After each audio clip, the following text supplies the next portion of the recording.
to each other. It is important to communicate. I've always said this in a program that my husband always tells me that he's not Jesus, so he doesn't know what is in my mind until I say it. So you have to communicate it to each other so there will be an understanding.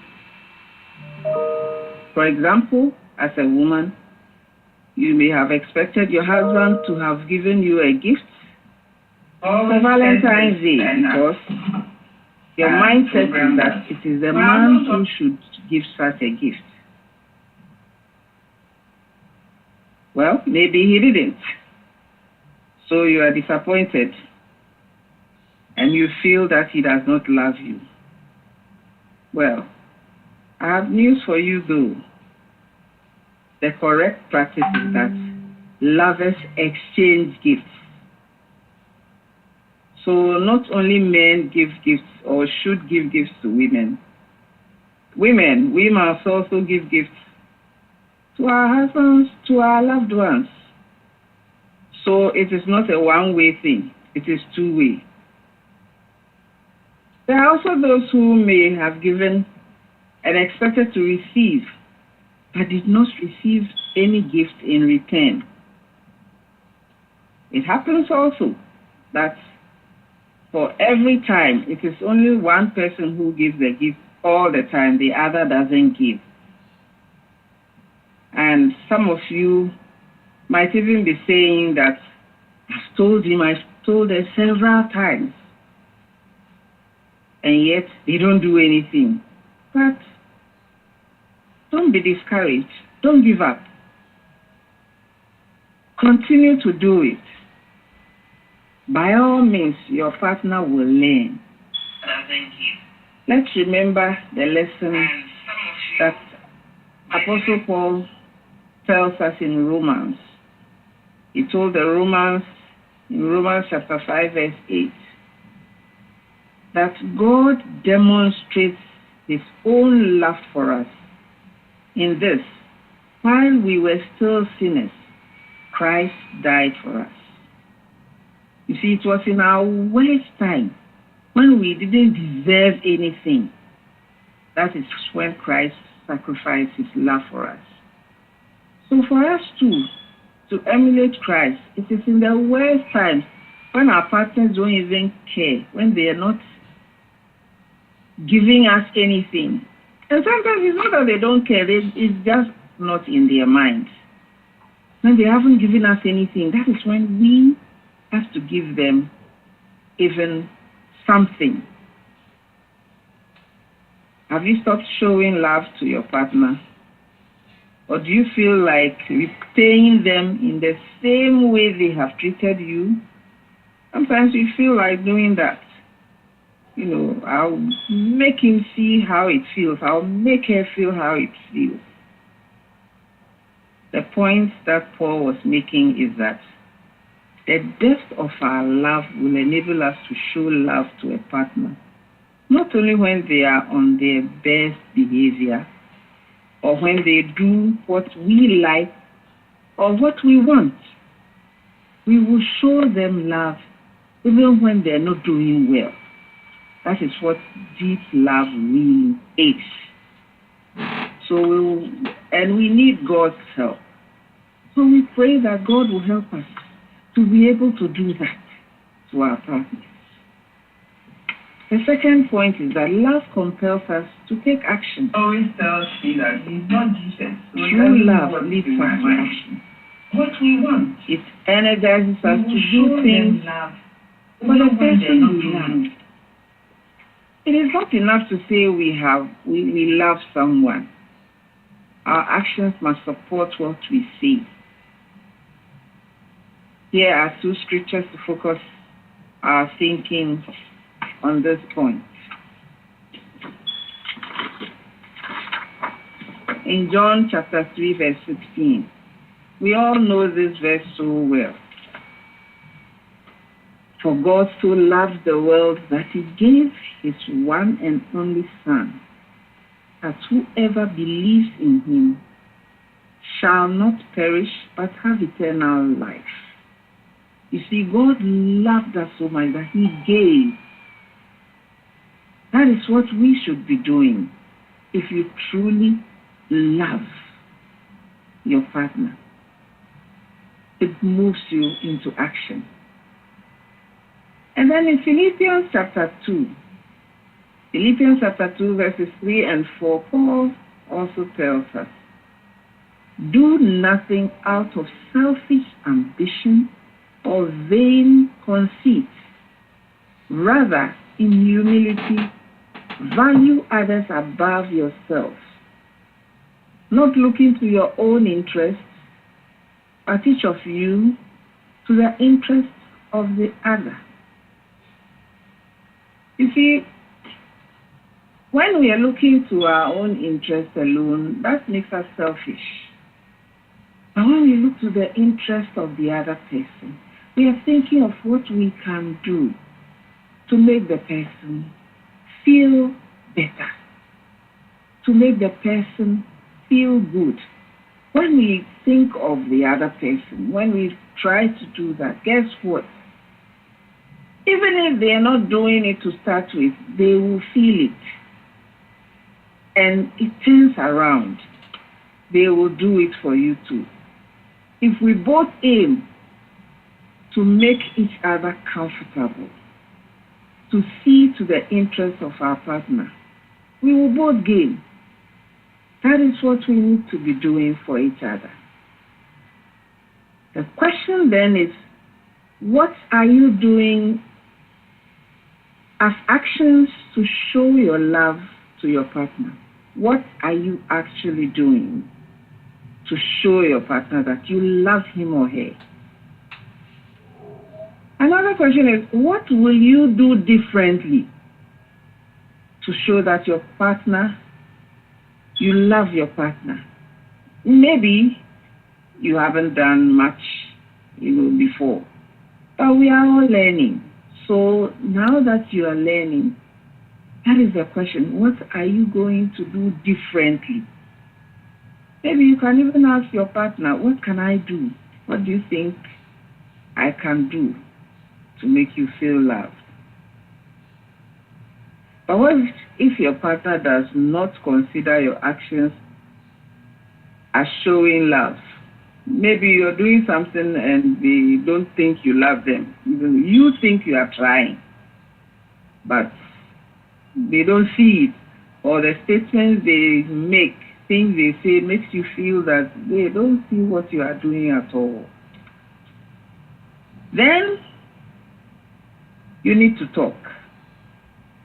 And you need to talk to your partner. You need to explain why you do what you do, or why, the other person, to explain why you don't see what I'm doing as loving. We need to talk. And these are the times that you can talk about the 5 love languages, if you get the book and read it and see how you can express your love to each other.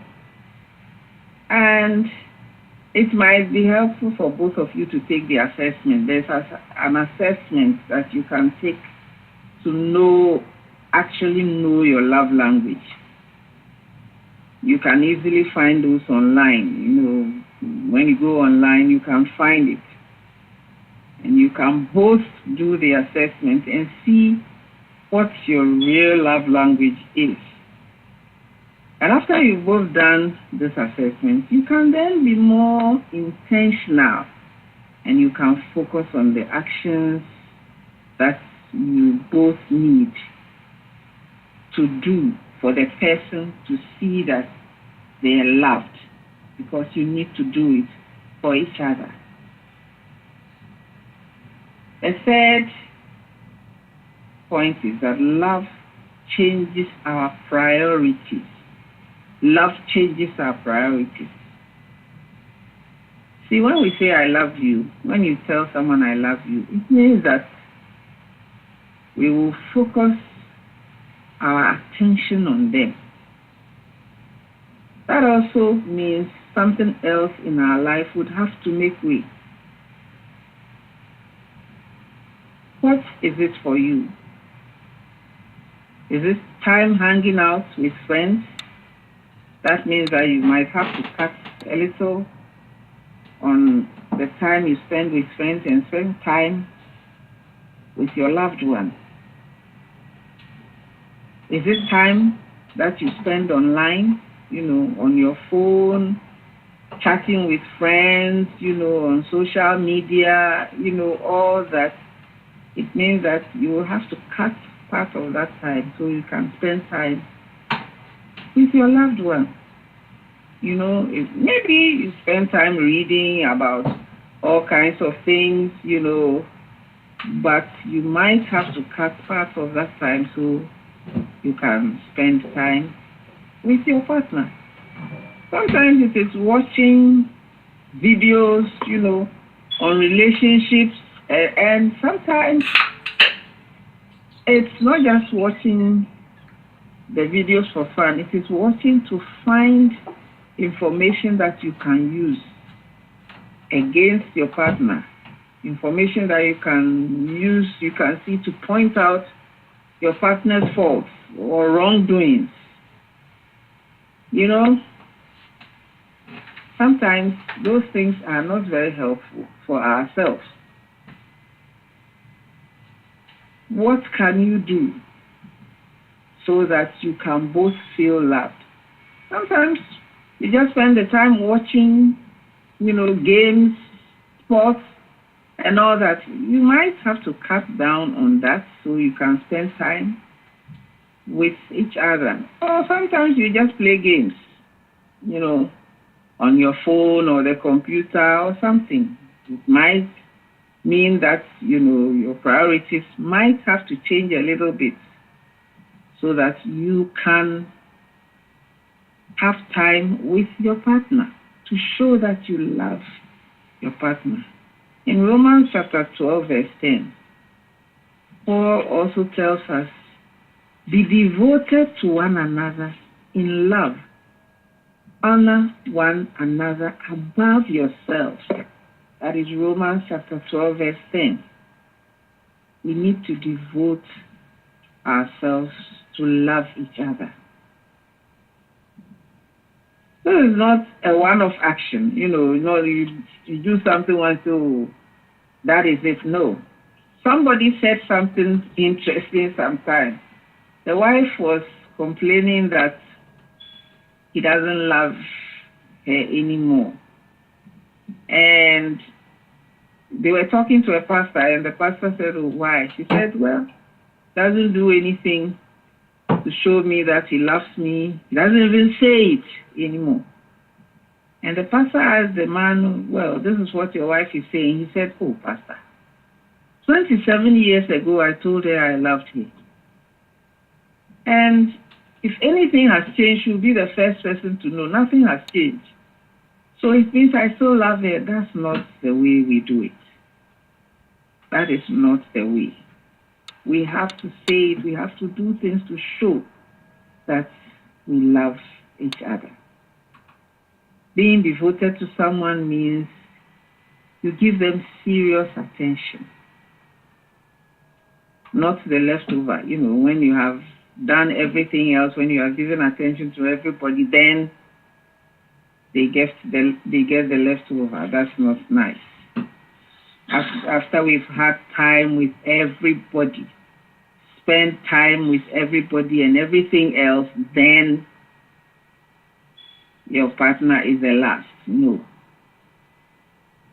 It is not an occasional event, like once in a while you go out with him or her. That is not good enough. It has to be continuous. It has to be daily demonstrations of what we mean to each other. It's good to say I love you all the time. Sometimes we haven't said it so much that we don't. Sometimes our partners are shocked when you even say I love you. Sometimes when somebody once said, he told the wife, I love you, the wife turned around and said, where is it coming from? because she hasn't heard it in a very long time. And there was something that was passing on WhatsApp that some men were asked at a meeting if they have told, the last time they've told their wives they love them. And then the person who was, leading the discussion just said that, okay, everybody take your phone and send a message to your wife right now. So they all sent messages, I love you, just I love you. After a few minutes, they said, okay, everybody pick up your phone, let's see the replies that came. It is interesting. Some of the replies from their own wives. Some said, who is this? Some said, what have you done again? Some said, are you sure you were sending it to me? All kinds of messages. It is because they haven't heard it in a very long time. That, they think that, well, there's something wrong. We need to have time with each other and demonstrate our love with each other. It requires making the one we claim to love a priority in our daily life. Make your wife a priority. Make your husband a priority. Where is your partner or spouse on your priority scale? How are you showing the person that you are important? How are you showing your partner that he or she is important to you?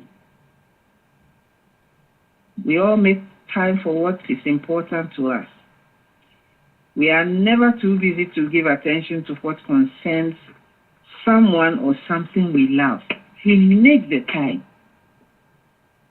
So that is why we should make the time for our partners and show them that we love them.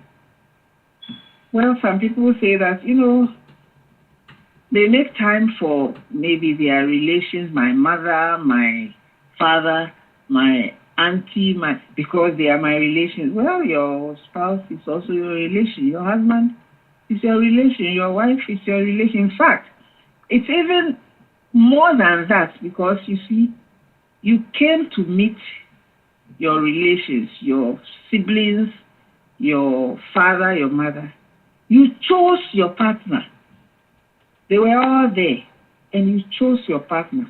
So that is the more reason why you should give them more attention.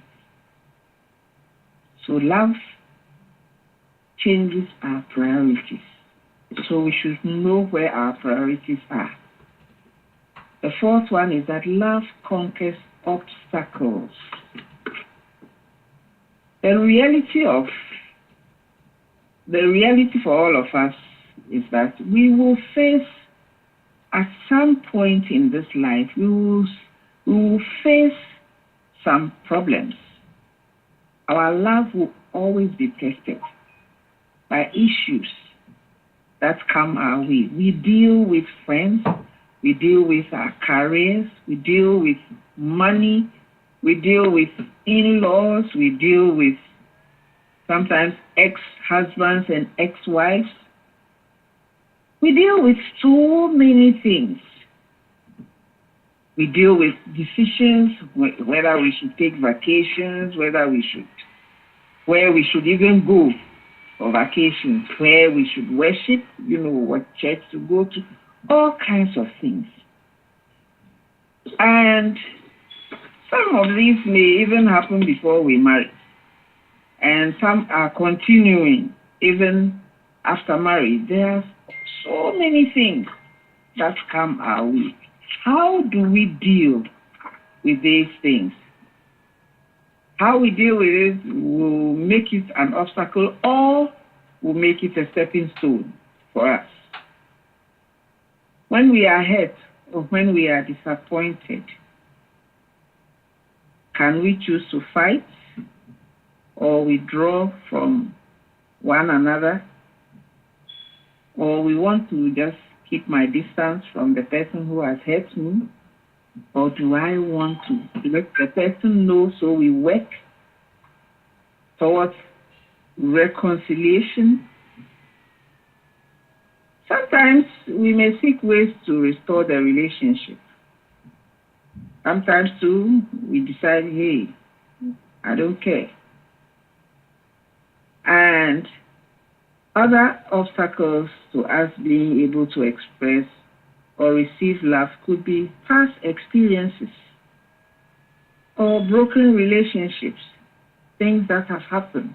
Maybe it happened to you in a previous relationship and it carries over to your present relationship. But sometimes it is something that happened between the two of us in this relationship and it's become a problem. But if we don't deal with working, if we don't work on it, we don't work to get rid of the obstacles, it will become a problem, and it can influence everything we do negatively. Our thoughts, our actions, everything we are doing is being influenced by what has happened before. For some of us listening right now, you may have been hurt by your partner, or even maybe they said or did something and you were hurt, and so anything else that they do, you don't trust. You are finding it difficult to even believe that they are being nice, because at a certain point they haven't been nice, or they've said some nasty things to you. So when they turn around and they are trying to be nice, your mind is not getting the whole thing. You can't believe, or you don't want to believe, that they are truly being nice, or you are thinking that they are being nice because of something. They have some ulterior motive. So you don't know how to even believe that they're being loving. In that case, you need to let your partner know how you feel. If there's anything like that, let the person know that, because of all these things that have happened before. That's why I'm not feeling too well right now, that what you are doing. It's not adding up to me. So that they will understand, they won't think that you are just rejecting their gestures. You have to explain. And when things are explained to us, you see, instead of getting angry, that's where I'm trying to be nice and why are you doing that? Understand. Understand that, this is a true feeling of your partner. They're telling you what has happened before and why they're feeling this way. So then let's talk about what can we do so that it will change, or let them assure them that, no, I mean it, and apologize profusely for what you have done before. Oh, I am so sorry about what I did or what I said to make you feel this way. Not saying, oh, that's what you feel. If that's what you feel, that's not how I meant it. No. Or say, oh, why did you feel that? You shouldn't feel that way. Why are you saying I shouldn't feel that way? I feel that way. That's what I am talking about. So if your partner tells you anything like this, you have to see that it is a cry for help. So you help each other and deal with the thoughts and emotions that have created this obstacle, so that you can freely love, And in such situations, you need help. So seek help. Get a counselor. Get a therapist. Or sometimes get someone that you both respect, who you can talk to and you can both listen to and talk to that person. Again, in 1 Corinthians chapter 13, verse 8, Paul says that love never fails. Love never fails. And so if love never fails, then we have to keep working at it. We cannot give up. We cannot give up just like that. So we have to work at it. The writer Merrill states this so well. She says, everything life takes, love restores. Are you hearing that? Everything that life takes, love restores. Everything broken, broken hearts, broken dreams, no matter how painful, no matter how devastating, God can transform our greatest sorrow into something good. Unquote. So you see, anything, whatever it is, it can be restored if we are willing for it to be restored. The fifth point is that love cares for you and about you. Love is caring. People say it, but often the caring only focuses on one who is to receive, you know. When I am the one receiving, then I know that love cares. How about me giving it? How about you giving love? The truth is that we cannot give what we don't have. If we don't have love, we cannot give love. So where and how can we draw? Where can we draw love from? See, the Bible gives us the answer. The Bible tells us that God is love. And he who chooses to show us his love, he is the one, God is the one who chooses to show us his love. So we can learn from him, we can learn from God. And John tells us in 1 John chapter 3, verse 1, you know, he says, see what great love the Father has lavished on us, that we should be called children of God. He says he has lavished it on us, that we should be called the children of God. When you lavish something, to lavish means to pour something, to cover us with something. So we can read this scripture as see what love the Father has covered us with, or see what love the Father has poured over us.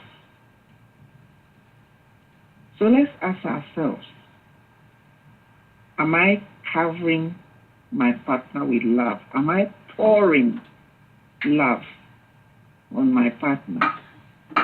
Or how am I pouring love onto my partner, my loved one, the one I say I love? Some people may struggle with either showing love or receiving love, you know, because they struggle with loving themselves. For a single person, this may cause you to be seeking love from all manner of people. You know, some people, they don't love themselves and they are looking for love everywhere. So they fall prey to any person who they think loves them. And for the married ones also, it may even cause you to discourage your partner from treating you nice. You know, any attempts from your partner, you don't know how to even receive it because you don't love yourself. So we need to love ourselves first. It is very important. The psalmist in Psalm 139, verse 14 to 16 says, I praise you because I am fearfully and wonderfully made. Your works are wonderful. I know that full well. My frame was not hidden from you when I was made in the secret place, when I was woven together in the depths of the earth. Your eyes saw my unformed body. All the days ordained for me were written in your book before one of them came to be. You see, we are fearfully and wonderfully made. That means that we are very special in the eyes of God. God loves you. You are special. Everybody, every human being, you are special. God made you special. We are miracles. We are little miracles, every one of us. So we are special. So if you are special, if you know you are special, you have to love yourself first. God sees you special. God loves you. He cares for you. So think of yourself that way, as special. And then in Matthew chapter 22, verses 35 to 40 also, we learn about something. And I'll read. One of them, an expert in the law, tested him with this question: Teacher, which is the greatest commandment in the law? Jesus replied, love the Lord your God with all your heart, and with all your soul, and with all your mind. This is the first and greatest commandment. And the second is that love your neighbor as yourself. All the law and the prophets hang on these two commandments. So you see, love the Lord, love yourself, and love your neighbor as yourself. If you don't love yourself, you cannot love another person. That is why people say all kinds of things, like they say that, oh, this person is very stingy. He doesn't give to people. He doesn't know how to give to himself. He doesn't know how to spend on himself, let alone spending on someone else, because he doesn't know how to love himself. That is why some people, you think they were very poor, but when they die, after their death, they have money in the bank. Some of them have the money stuck under their mattresses, and they never use it because they don't know how to use it for themselves. That is the problem. You have to love yourself first. If you love yourself, you can love another person. You can give love to someone else. So we need to learn to love ourselves first. Know that you are special. If you know that you are special, then you will love yourself. And if you love yourself, you can easily love your neighbor also. You can love your spouse. You can love your children. So love yourself first. If you still are in doubt whether you are special or not, pray that the Lord will help you to understand. You are special. We read it in the Psalm 139, verse 14 to 16. Read it again yourself. We are special. God sees us as special, and He loves us. Perhaps you are listening to all that we have shared, and some listeners may be saying, I did not grow up seeing such, nobody showed me love. I didn't see it, I didn't see my father showing love to my mother. I didn't see my mother showing love to my father. My parents didn't show love to us, okay. I haven't seen any such things. We didn't grow up that way. Or you may have decided that your partner is not capable of doing anything different. They don't know how to love, so they won't love. Let's not make such conclusions. Sometimes we put each other in a box. When you say things that he will never change, she can never change. So why are you complaining? If you feel that they cannot change, why are you complaining to anybody? And do you want it to be like that? When you are saying he can never change, she can never change. Is that what you want? Maybe you have even closed your mind against any action of your partner, And even when they are trying to correct their mistakes, you don't even see it because you have decided that you have given up on them. Think again. There is nothing that God cannot do. There is nothing that God cannot do. And it is not impossible for your partner or for yourself to learn and do something different. You can do it. You can do it. So let us not put ourselves in that box that either I can never change. This is how I am. Everybody can change. And let us not hold back anything we want to do because of past mistakes or disappointments. Anything can change if we want to. And let us not be fixated on seeing our partner act first before we also do something. I'm waiting. If he does this, me too, I'll do. Some people say, I've done my 50%. He too should put in it is not 50%, 50%. It is 100. You put in your all. It is not that I have done this, so I'm waiting for him. When we do that, we cheat ourselves. Put in all. Love is a two-way thing. It's never one way. So it cannot be coming only from one person. But when you are doing your part, and also you are praying for your partner, also they learn. They will learn and do something different, And true love does not wait for the other before they act. When there is true love, you are not waiting for your partner to do something first before you also do something. So are you wondering where is the love? Well, the love is within you. Begin to take a new and better action from now on. Forget about all that has happened before. You can begin to take a new action.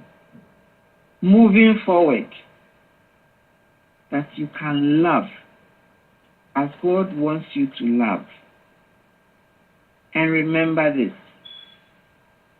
Encouragement strengthens a person's desire to improve or change when you try to encourage each other.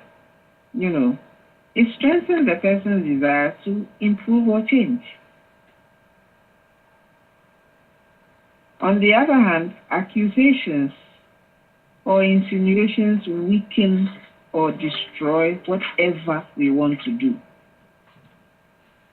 So let us not continue the accusations, and insinuations, let us encourage. Encourage your partner to improve. And when your partner is improving, enjoy the new improved person. Don't begin to say, hey, what is happening? What has happened? Sometimes, we say things like, hey, it's going to snow today. Where did I sleep? Maybe I should sleep the same place. What happened? What went wrong? Nothing went wrong. Everything went right. Your partner is changing. So let us be optimistic and expect the change. If something is not happening already, expect the change and pray for each other. Minimize the criticisms and rather encourage each other. And it is the areas that we don't try, when we don't do well, when we try a little bit, maybe it's not something we usually do. But when we try a little bit, encourage the person. Make them know that you have seen what the effort. It encourages the person to do more. So let us try to encourage each other. And let us do good to each other so that we will feel the love every day between us. So that where is the love? The love is within you. So you can do it. Thank you. And Dr. Jacobs Abbey, I think we'll end here so we allow for questions.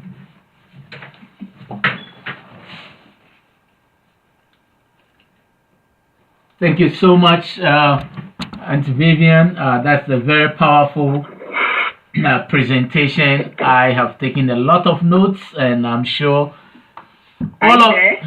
Oh, sure. Can you hear me now? I was talking to the area. I'm sorry. Sorry. That was this. That was indeed a very powerful presentation. Thank you so much for sharing. I've taken a lot of notes, and I believe our audience have taken notes as well. So this is how it's going to be. In case you are on the conference line and you want to ask a question directly, you have that privilege of unmuting yourself and just ask the question directly, and Mr. and Mrs. Crab will gladly answer that for you. If not, you can send a text message to me or through the WhatsApp, country code +1, area code 571 3379185, and the question will be asked on your behalf. You don't have to disclose your name, but we just want to know your location for data purposes. And also, if you're on YouTube, you can also go ahead and type your question there, and that question will be asked on your behalf. Thank you. All right, so let's begin with the questions that have come in so far. Mrs. Crab, this one is coming from Nigeria, and he says that thank you so much. Indeed, Valentine has always been a beautiful moment of sharing love. Now, talking about what you just talked about, now my question to you, isn't it that we often say that action speaks louder than words? So if I am exhibiting everything that shows that I love my wife and give her all the gifts they can think of, must I say I love you for it to make meaning?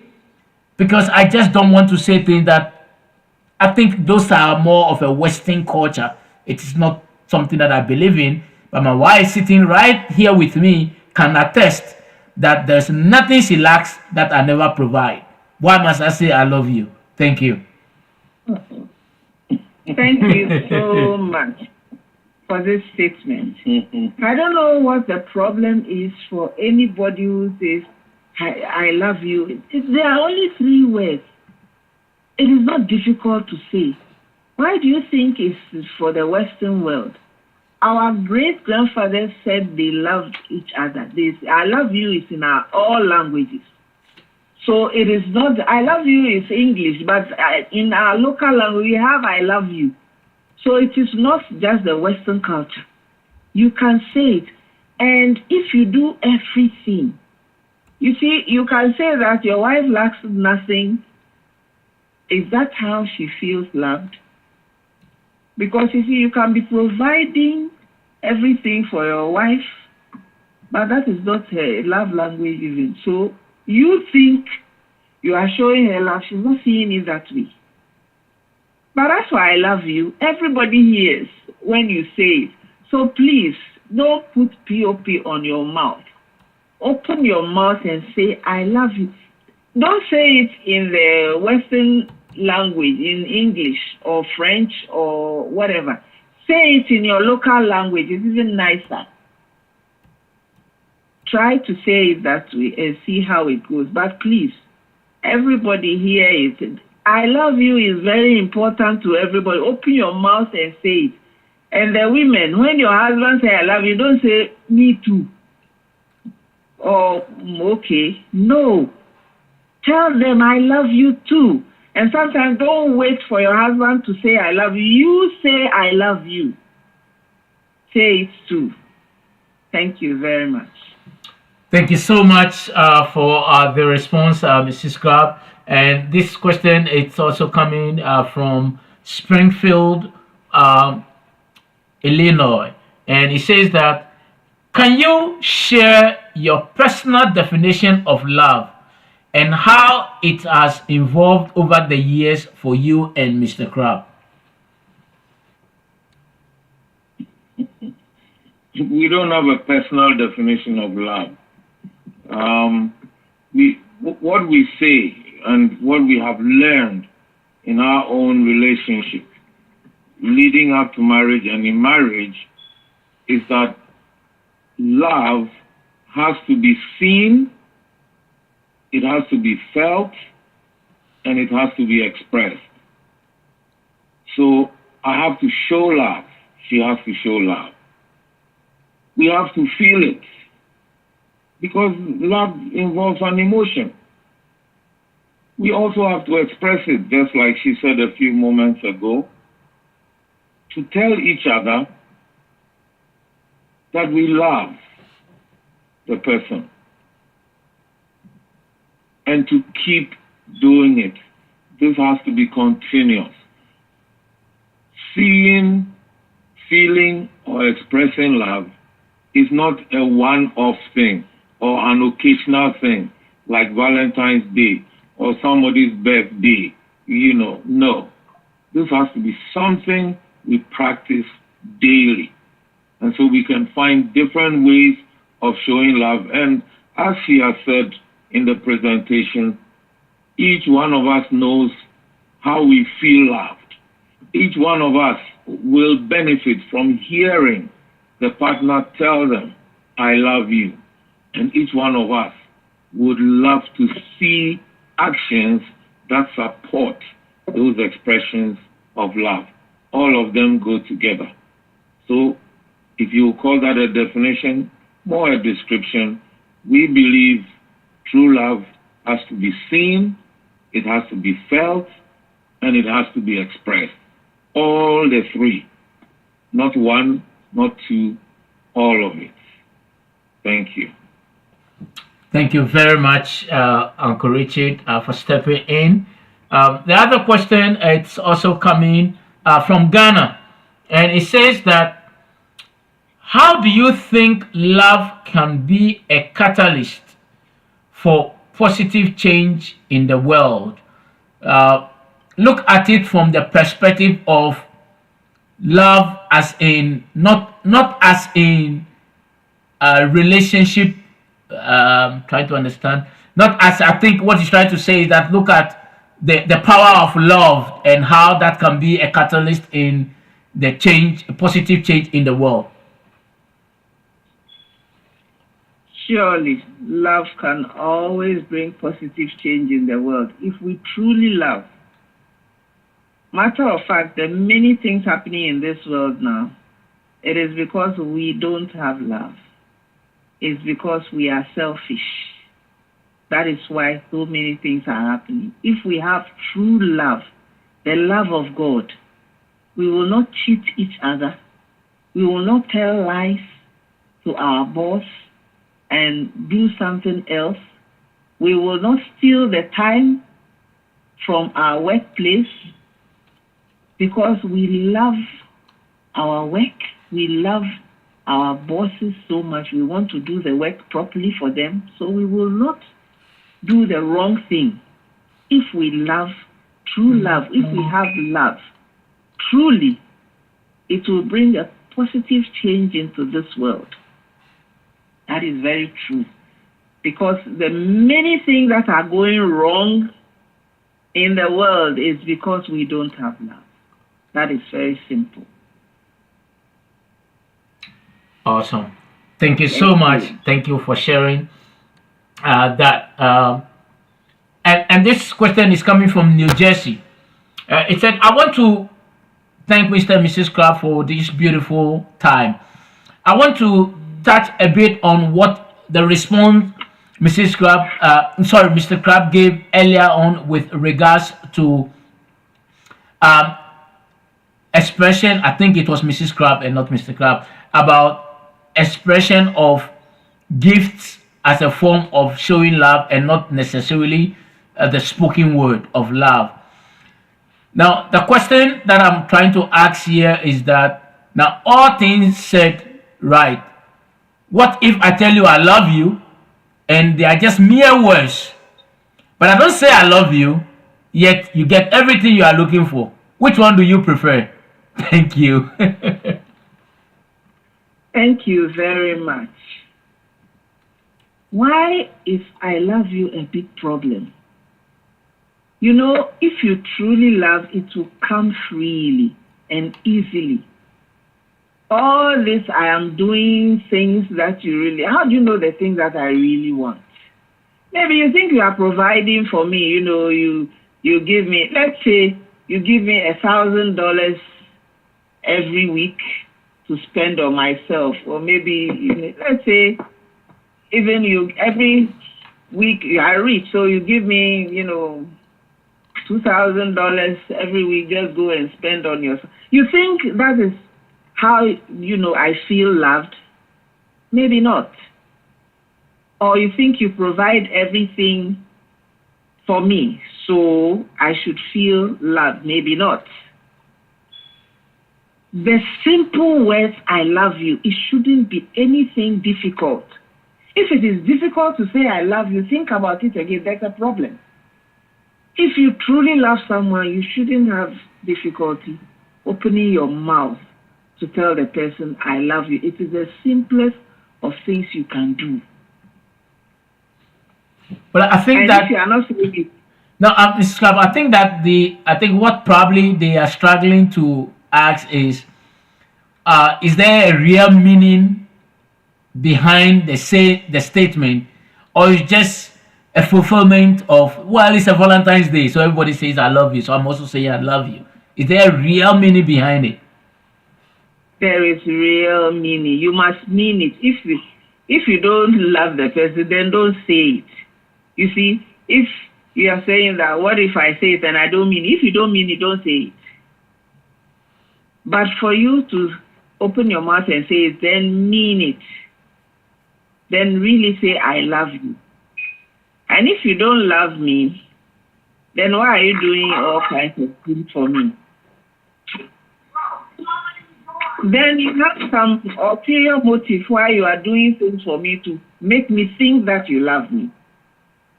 So why can't you open your mouth and say it? You should mean it. And you should be able to tell me, I love you. And when you say, I love you, your partner also sees it. You see, some people, some men, it's something that, some women say that the men, they only say, I love you when they want sex. That doesn't make her think you love her. You just want to use her. But if you truly mean you love someone, you should mean it from your heart.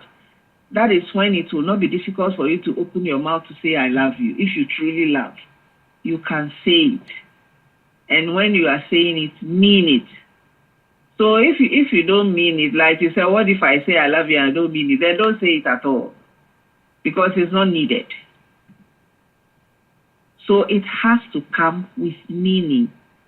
And everybody needs to open their mouth and say, I love you. If you don't know how to love, God is love. So ask him to give you that strength to be able to love the way you should. Thank you. Allow me to add to tag on a little bit. For those who think, oh, this is just 3 words, so if I don't say these 3 words, then what? Or like Dr. Jacob Sabe, you were clarifying the question, say, is there a meaning behind the 3 words? All right, let's think about it this way. I love you. I love you. There are 3 aspects of this. First of all, it involves 2 people, I and you. And then, in between those two people, is love.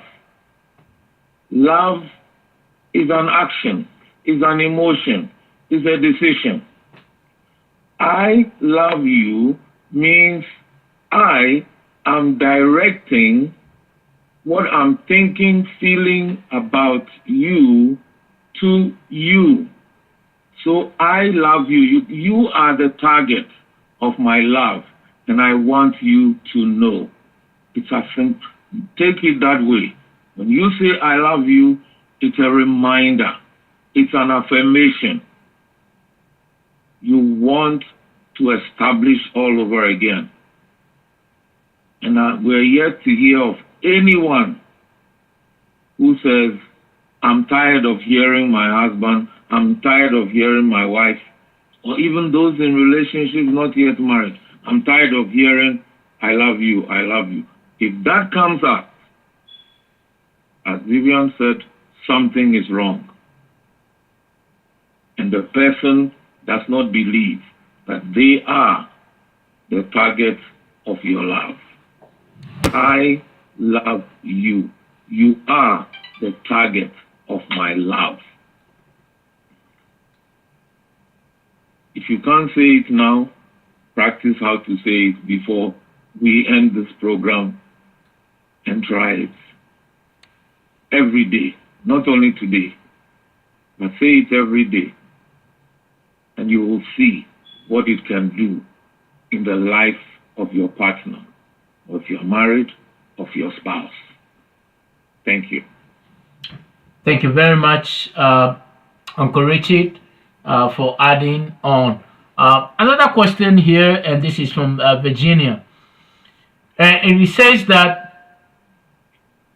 in times of challenging, and it says in times of challenging, how can we maintain and strengthen our capacity to love?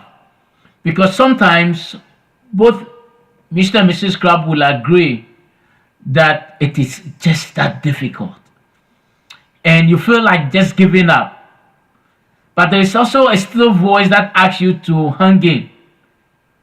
But hanging in causes more pain and hurt in the heart. So my question again is, in times of challenges, how can we maintain and strengthen our capacity to love? Thank you. Thank you very much. You know, times of challenges provide us with excellent opportunities to show each other that we love. The question to ask ourselves is my love dependent on this action, this circumstance, that circumstance? Maybe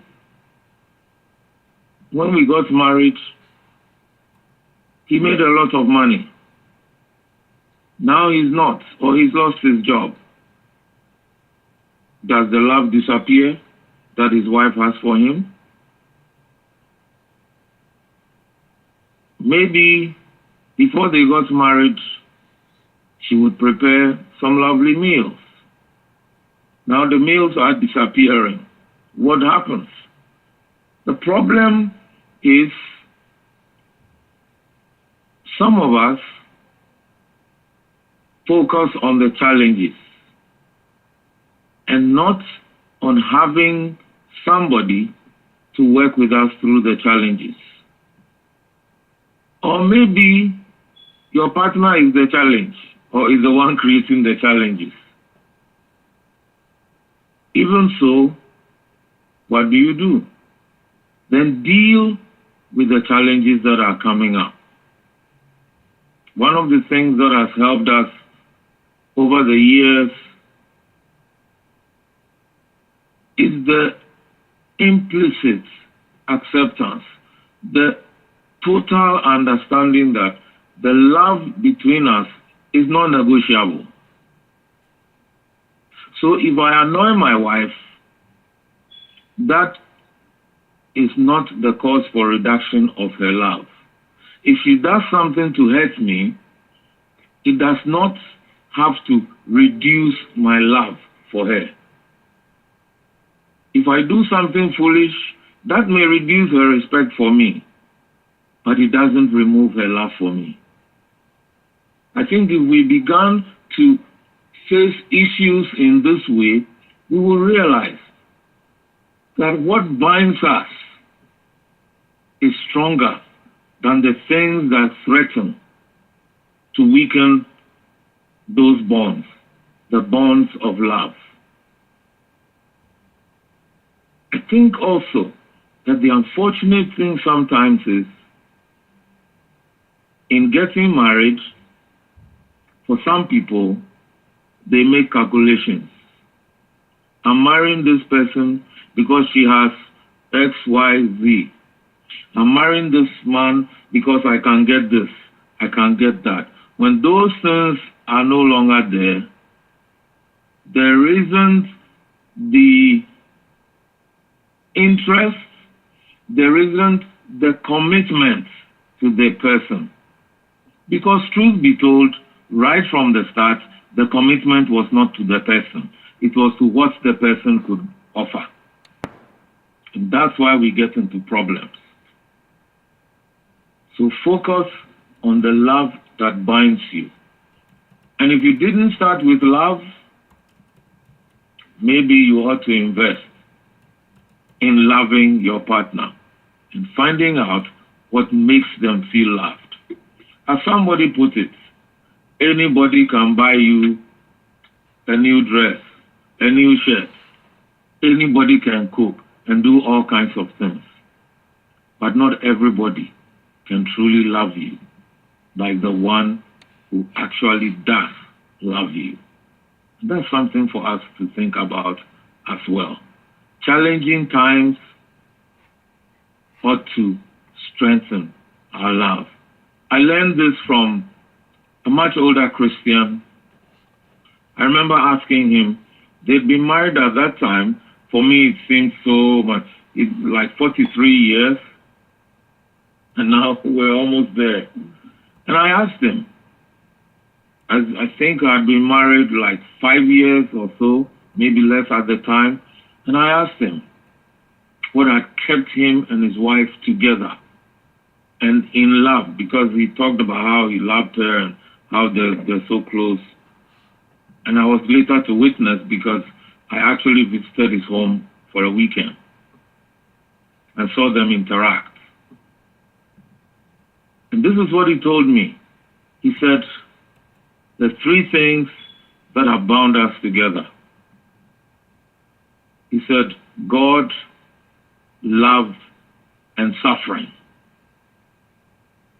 And he said, God, you know, God gives us life. Without him, I wouldn't be alive. We wouldn't be alive. So long as we are alive, we have an opportunity to show love to each other. He said, that's my second point. And he said, love, it binds us together because God shows his love and we learn how to love from God, who doesn't place conditions on how he will love us, and so we can also do the same for each other. I will love you regardless. But yes, I will hold you responsible for your behaviors. And the third thing he said, which intrigued me, was suffering. Today we don't like to use the word suffering or problems. We like to use challenges. It's the same thing. When I asked him, he said, when you go through suffering together and you work together through the suffering, rather than turning on each other and blaming each other, you come out stronger, more united, and more in love than ever before. I've never forgotten. I took the lessons from him. I've applied some in my life, in my own life and marriage, and we are 41 years and counting in marriage. I commend the same to you. God, love, and suffering, aka challenges. Go through them together and you will come out stronger. Thank you. Wow, amazing. I mean, whilst you're speaking, I feel like I was listening to I love. I've gone to like a love cinema and listening to you talk about the things you learn. Couple of years. If you are 40 years in marriage and this happened when you were 5 years in marriage, it means you have a good memory. I mean, close to 30 something years of a life lesson. Wow, this is awesome. Thank you for sharing. It's called learning, applying, and living by it, and then you reap the benefits. That's right. That's right. That's right. Thank you. So a question here, and this is from Uganda, and it says that thank you so much. I always look forward to this show because I get to learn a lot. My question to you is that I know love can only be love when you are willing to forgive. I know if I ask this question, Mrs. Crab will say Jesus gave us the model for forgiveness. Of course, he's going to refer 70 times 70 times 70 because I've heard her say that on this show once a time. But my question is, how can you talk a bit on the approach when someone you love so dearly offends you or did something that is unforgivable? How do you forgive so you can move on while staying with the person?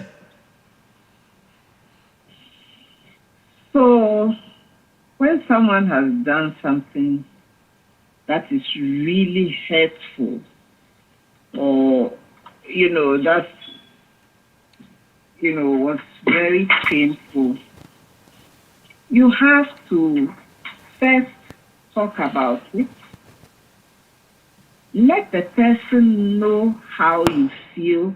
Don't just brush it under the carpet.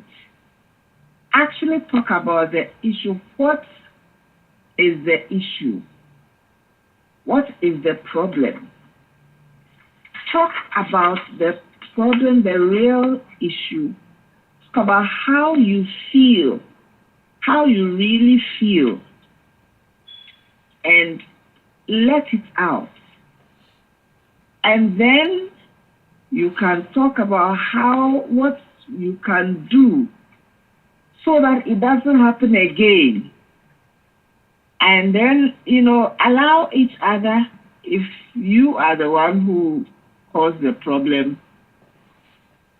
make sure you listen to your partner to understand how they actually feel, what they actually are feeling. You have to express yourself. And if you are angry, say, I am very, very angry.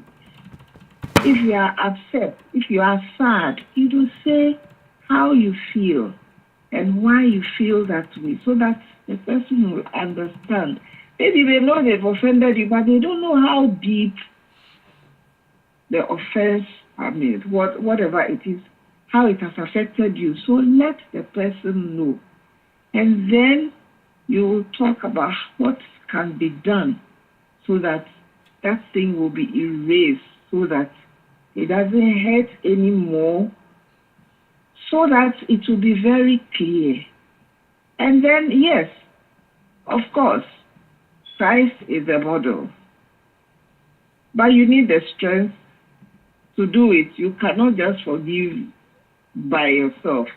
That is why you need the Holy Spirit to help you. You need Christ himself. Ask him to help you to forgive, because if he helps you, you will forgive and you will, even if you remember it, it will not be that painful to you anymore. If God himself says he is a God who forgives and he will remember our sins no more. You see, God, he remembers everything. He doesn't forget. But if he says he will not remember, it means he chooses not to remember. So it means that we will also pray that he will help us to forgive, and we will choose not to remember it anymore, so that even if we remember it, it's not that painful.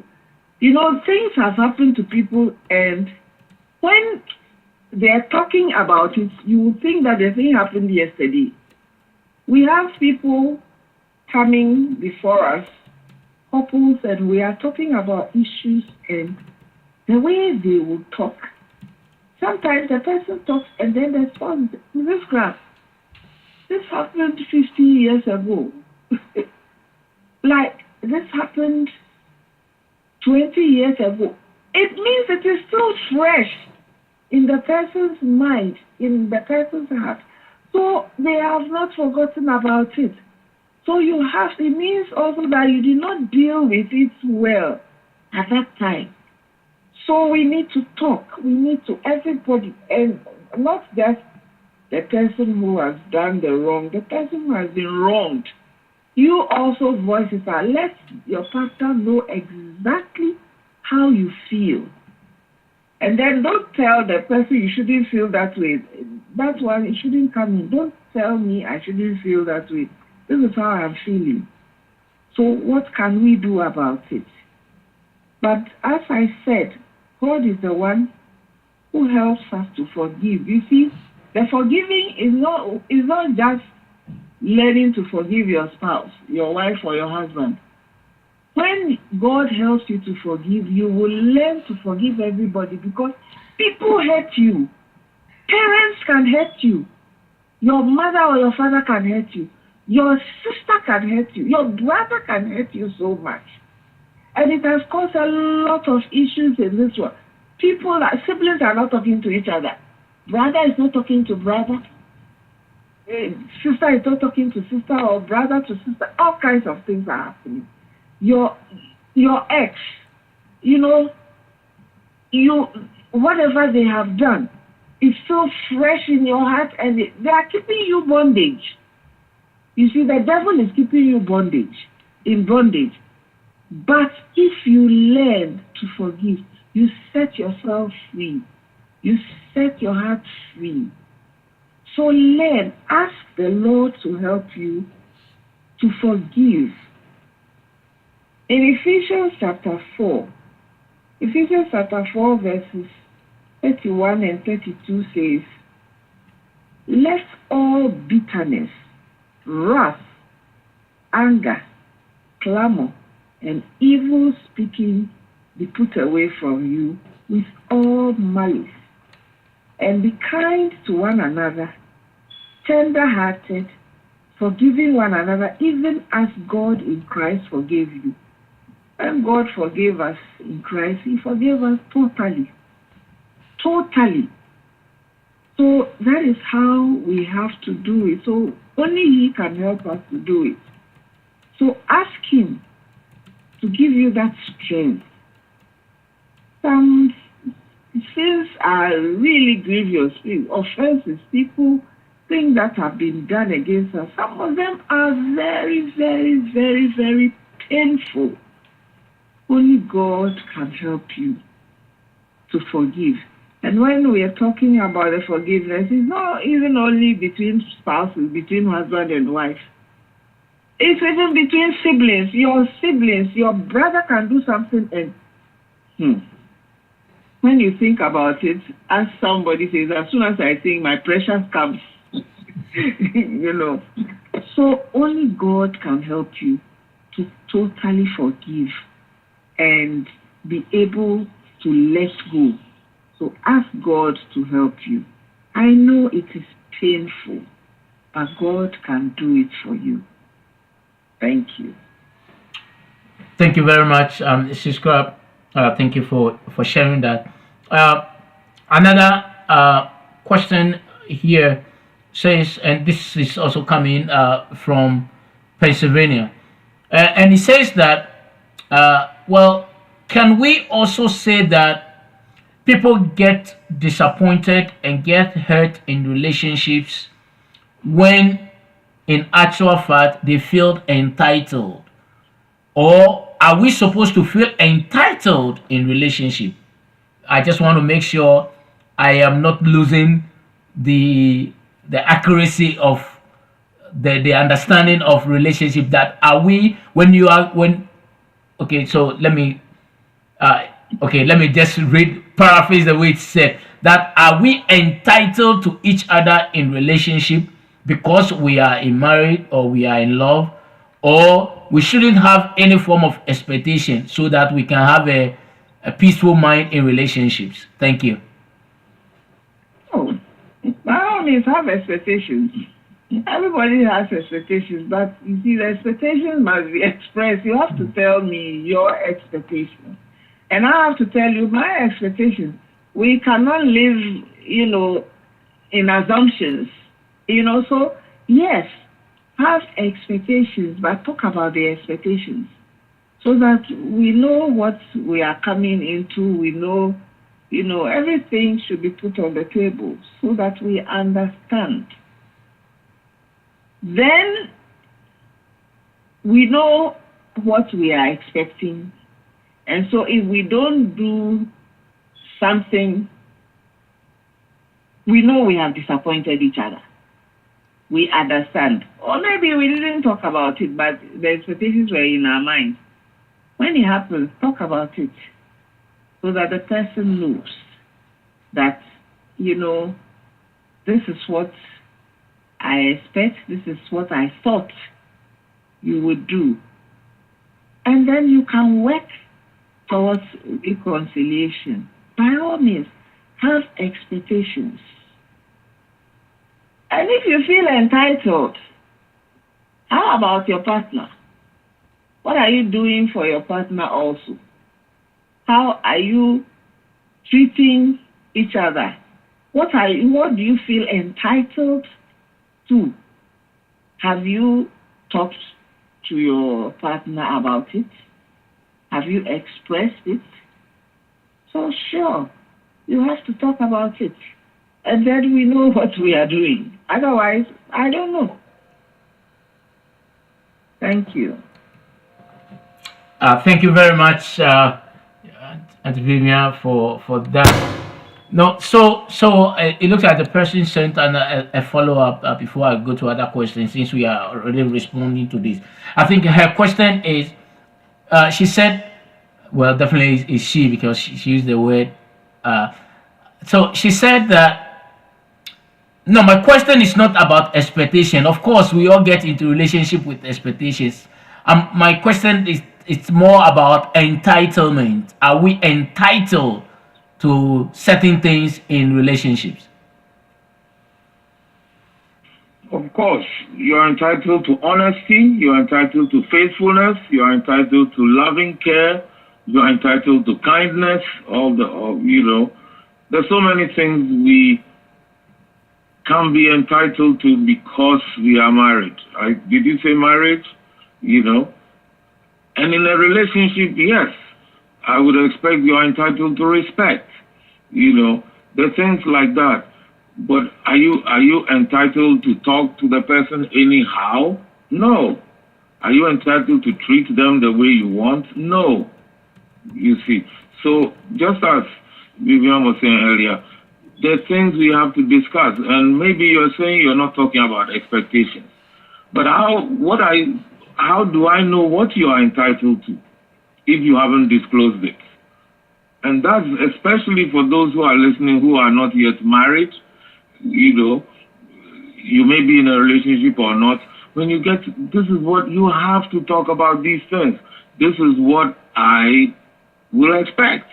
If you expect it and it's agreed, then you're entitled to it. But otherwise, don't assume.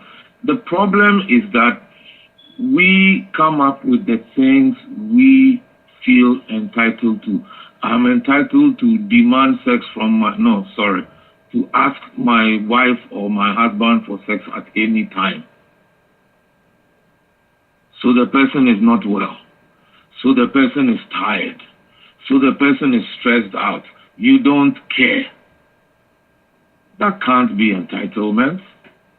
You are not entitled to misuse the person's body. Surely not. Even culturally. For those who say, oh, don't bring this Christian business. Even the Bible doesn't say so. So let's get it clear in our minds. Let's agree on the things we would like to see, we would like to happen. Rather than assume, because I'm married, I'm entitled. Are you entitled to your wife cooking because you are married? Are you entitled to have her wash your clothes because you are married? These are things we agree on doing because these are roles that we play within the marriage. Yes, we are entitled to a clean home, but are you entitled, if you are a husband, to a wife being the cleaner of the house? I would definitely say no, because you equally have a responsibility to ensure that the home is clean. So maybe that's another discussion. So this entitlement can be a very dangerous word. Let's not bring it into our relationships, except we're talking about values we can uphold and we want to uphold. I'm entitled to respect. I'm entitled to honesty rather than lying to me. I'm entitled to faithfulness rather than cheating on me. I'm entitled to you speaking to me or treating me with respect rather than looking down on me. Yes, there are givens we can all, I won't say we can all, but as, couples in a healthy relationship, a loving relationship, we can feel entitled to. But there's so many other things that happen in a marriage we ought not to feel entitled to. But there are things that we can agree that each of us will provide or do for the other. That's very different from saying, I am entitled to. We need to be careful about even bringing up the phrase in our arguments or our fights, because we may be bringing or calling on something that we ourselves might not be upholding and yet demanding of our partner. So hopefully this helps, and if not, or you want more, you can come again, as we say. Thank you. Thank you very much. Thank you so much, Scrap, for adding that to it. Now, the other question here is coming from Sierra Leone, and he said, wow, did I hear that you have both married 40 years? Amazing. When I grow up, I would like to be like you. and then the person said here, for the many years of your experience in marriage, what are some misconceptions or myths about love that you would like to debunk?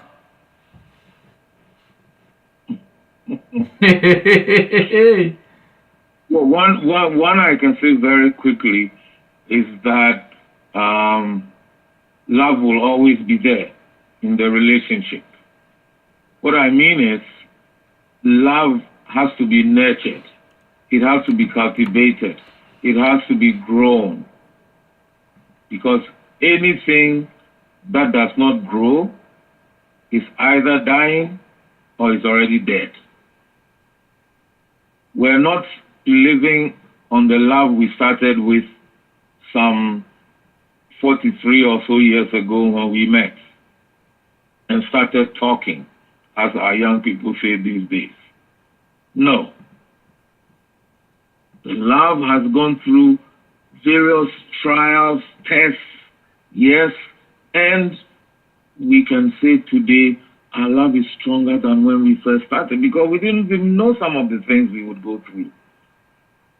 You see, and all these things, it's like they pass the experiences, or as somebody put it in an earlier question, the challenges we go through are like passing your love through refining fire. Will it come out stronger or will it be burned up? So love will not continue if we don't tend to it. You see, and all then also the idea that he knows I love her. She knows I love her. He knows I love him. that can only be affirmed on a regular basis, and we will say on a daily basis. That's why I love you has never become boring over 40 plus years. Every day, and I mean every day, expressing it to each other. The other thing we think is important to debunk is that we can exist on yesterday's experiences, whether they are spiritual, whether they are some nice vacation or holiday or, parties you had those can fade with today's issues. They can easily fade with today's issues or with something that happens to cast doubt on all that you have done before. And that's why it is important. It leads to my third point. When problems arise, problems never fix themselves. The partners fix the problems. Do you hear what I said? I said when problems arise, they never fix themselves. It's the partners that fix the problems. What often happens with married people, even people in relationships, is instead of focusing on fixing the problem, we turn on trying to fix the partner. And guess what? After we have fought over fixing the partner, the problem is still waiting for us. So those are three areas I would just like to mention. Love has to grow or it will die eventually. At best, or, it might weaken, but it will die. Love has to be cultivated, nurtured. New things have to come to strengthen that love. Secondly, we need to remember that we can't live on yesteryear's experiences. And third, we have to fix any problem that arises. Whoever raises the issue, the other person has to take it as important and not think that the problem will take care of itself. No. It's partners that fix problems, and partners don't fix each other. They fix the problems that creates issues with each other. Thank you. Thank you very much, Uncle Richard. A question from Virginia. It says that what's entitlement? If you can please define or explain what entitlement to, I will appreciate it. Okay. I'll give you two different ways we can look at that,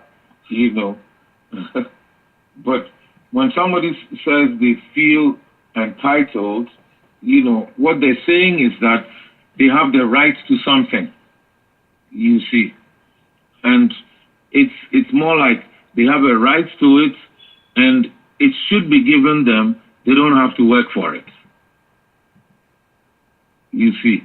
So if somebody says, I'm entitled to having, a meal when I get home, what they're actually saying is, regardless of what happens, whoever they expect, or let's say, I'm entitled to my wife giving me a good meal. What they're actually saying is, regardless of whether they're contributing or not, when they get home, the meal must be ready for them. Whether the wife is ill or not, the food must be on the table, you see. And that's what creates the problem, a feeling that you have a right to something, or you have the right to do something regardless of anything or anyone else, and especially that you don't have to work for it. It's like you deserve it. I must have this, Just do it. And you can see why that has problems. Thank you. Thank you very much, Uncle Richard, for explaining that and adding more flesh to it. So we have two more questions, and that will be the end of our questions, except another question comes in. Once again, those of you who are on the conference line, you have the ability to unmute yourself and ask a question directly if you so wish. Otherwise, if you're on YouTube or Facebook, you can also put your message in and we'll read that on your behalf.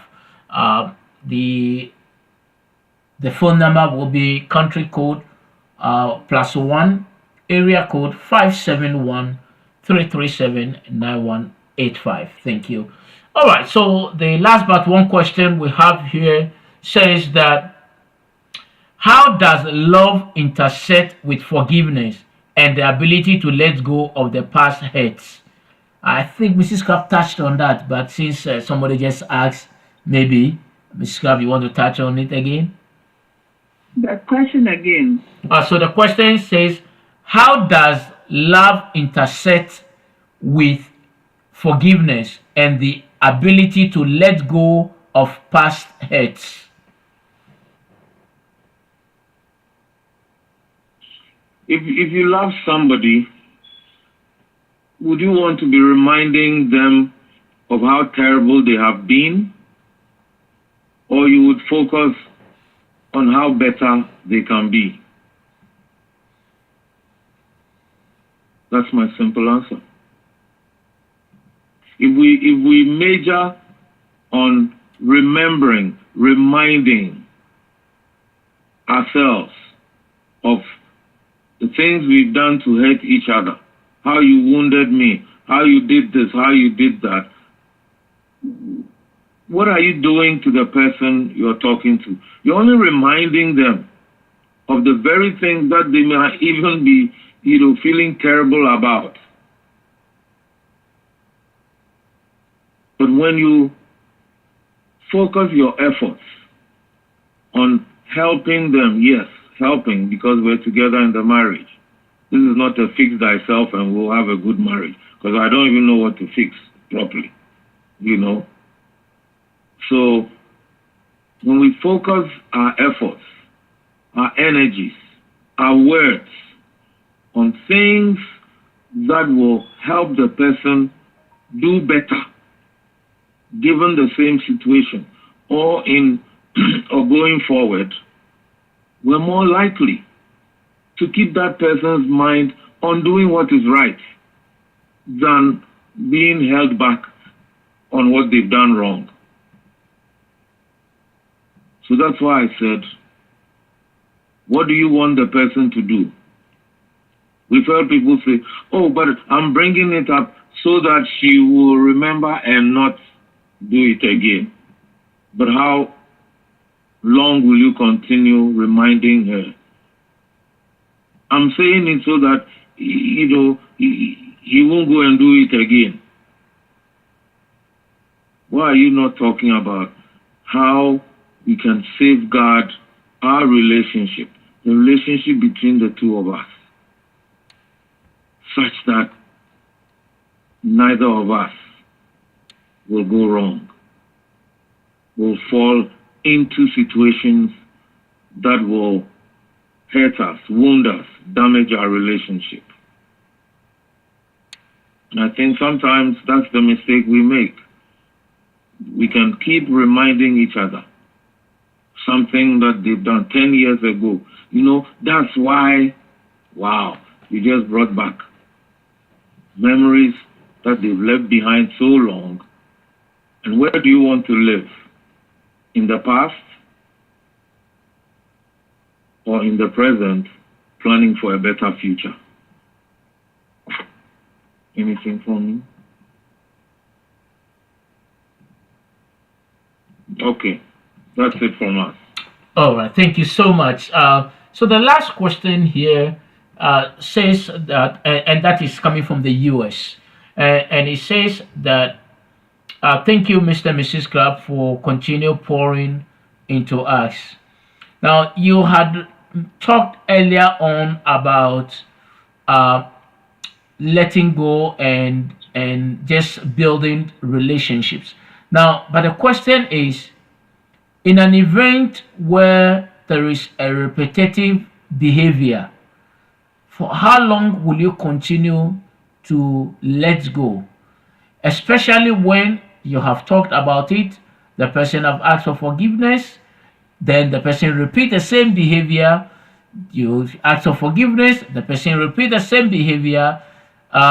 When do you just say it's enough? The person needs help.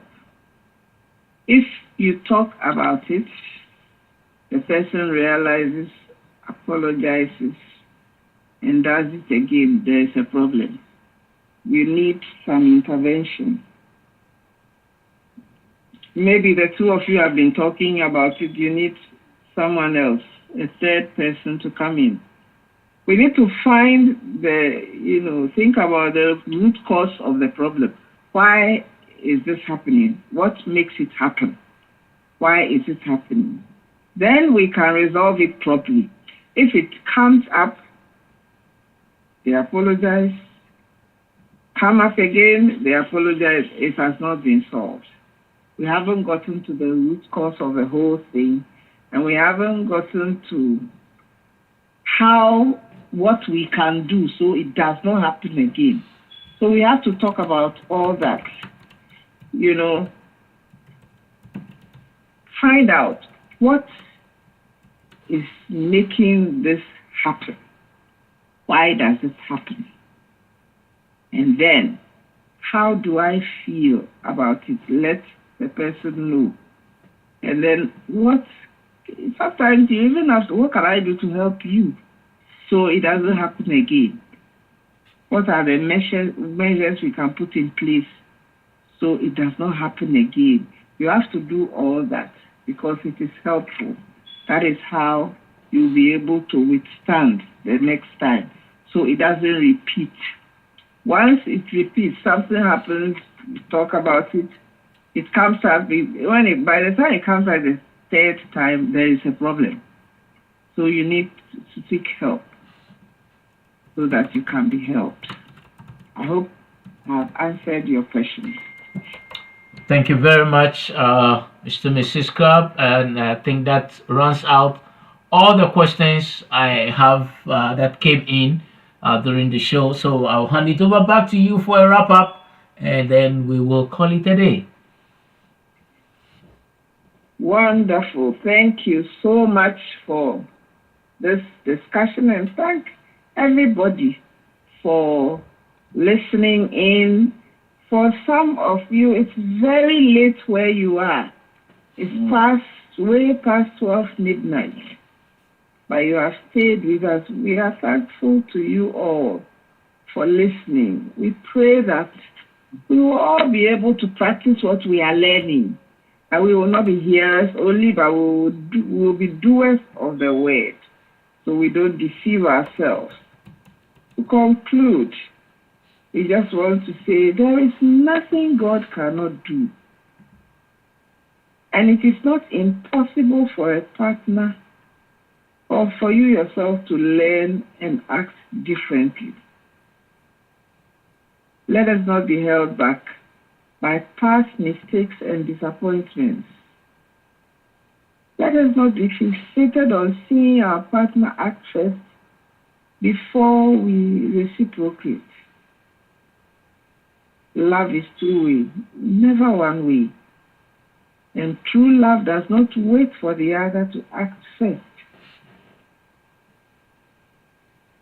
So, are you wondering where is the love? If you are, know that the love is within you.